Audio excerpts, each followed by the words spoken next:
2016 സംസ്ഥാനത്ത് 300 സ്റ്റാർട്ടപ്പുകളാണ് പ്രവർത്തിച്ചിരുന്നതെങ്കിൽ ഇന്നവയുടെ എണ്ണം 5000 കടന്നിരിക്കുന്നു. ഇത് LDF സർക്കാരിൻ്റെ മുന്നേറ്റത്തിനെ സൂചിപ്പിക്കുന്നതാണ്. ഇങ്ങനെ വളർന്നുകൊണ്ടിരിക്കുന്ന നമ്മുടെ സർക്കാർ ഇതെല്ലാം നമ്മുടെ കേരളത്തിന് വേണ്ടിയാണ് ചെയ്യുന്നത്. സംസ്ഥാനത്തെ 778 സ്റ്റാർട്ടപ്പുകൾക്കായി 35 കോടി രൂപ വിതരണം ചെയ്തിട്ടുണ്ട്. സർവകലാശാല വിദ്യാർത്ഥികളിൽ നിന്ന് സംരംഭകരെ പ്രോത്സാഹിപ്പിക്കുന്നതിനായി 466 ഇന്നൊവേഷൻ ആൻഡ് ഓണർപ്രണർഷിപ്പ് ഡെവലപ്മെന്റ് സെന്ററുകളാണ് സ്ഥാപിച്ചത്. ദേശീയ സ്റ്റാർട്ടപ്പ് റാങ്കിങ്ങിൽ ബെസ്റ്റ് പെർഫോമൻസ് പുരസ്കാരം കരസ്ഥമാക്കാൻ കേരളത്തിന് കഴിഞ്ഞത് ഏറ്റവും വലിയ നേട്ടമാണ്.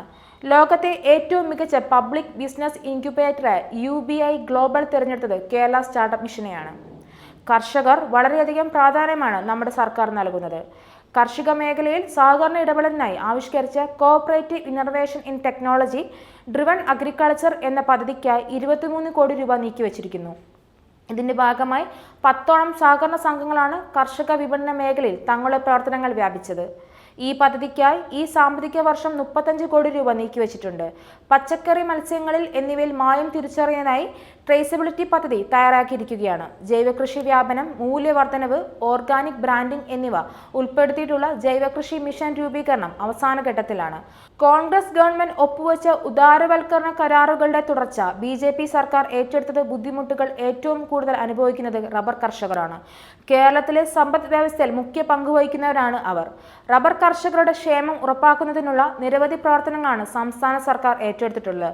റബ്ബർ മേഖലയിൽ സർക്കാരിന്റെ പ്രധാനപ്പെട്ട ഒരു ഇടപെടലാണ് 1050 കോടി രൂപ മുതൽ മുടക്കിൽ സ്ഥാപിക്കുന്ന കേരള റബ്ബർ ലിമിറ്റഡ് കമ്പനി. ഇതിനായി വെള്ളൂരിലെ കേരള പേപ്പർ പ്രൊഡക്റ്റ് ലിമിറ്റഡ് ക്യാമ്പസിൽ സ്ഥലം കണ്ടെത്തിയിട്ടുണ്ട്. ആദ്യഘട്ടത്തിൽ 200 കോടി രൂപ മുതൽ മുടക്കിൽ പ്രതീക്ഷിക്കുന്ന കമ്പനി യാഥാർത്ഥ്യമാക്കുന്നതോടെ കേരളത്തിൽ റബ്ബർ മേഖലയിൽ വലിയ ഉണർവ് ലഭിക്കുമെന്ന കാര്യത്തിൽ സംശയമില്ല.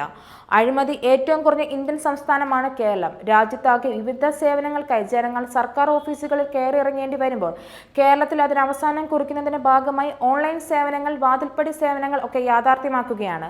900-ലധികം സേവനങ്ങളാണ് ഇപ്പോൾ ജനങ്ങൾ ഓൺലൈനായി ലഭ്യമാക്കുന്നത്. തദ്ദേശ സ്വയംഭരണ സ്ഥാപനങ്ങൾ മുഖേന സേവനങ്ങൾ ഓൺലൈനായി ലഭ്യമാക്കുന്ന K-സ്മാർട്ട് പദ്ധതി തുടക്കം കുറിച്ചു. വികസനവും ക്ഷേമവും എന്ന പോലെ തന്നെ സേവനങ്ങളും ജനങ്ങളുടെ അവകാശമാണെന്ന കാഴ്ചപ്പാടാണ് ഇടതുപക്ഷ ജനാധിപത്യ മുന്നണി സർക്കാർ നയിക്കുന്നത്. അവ എല്ലാവർക്കും പ്രാപ്തമാക്കുക എന്ന് ഉറപ്പുവരുത്താനാണ് ഇന്റർനെറ്റ് അവകാശമായി പ്രഖ്യാപിച്ചത്. അതിനായി K-ഫോൺ സൗജന്യമായ പബ്ലിക് വൈഫൈ ഹോട്ട്സ്പോട്ടുകൾ യാഥാർത്ഥ്യമാക്കിയിരിക്കുകയാണിപ്പോൾ.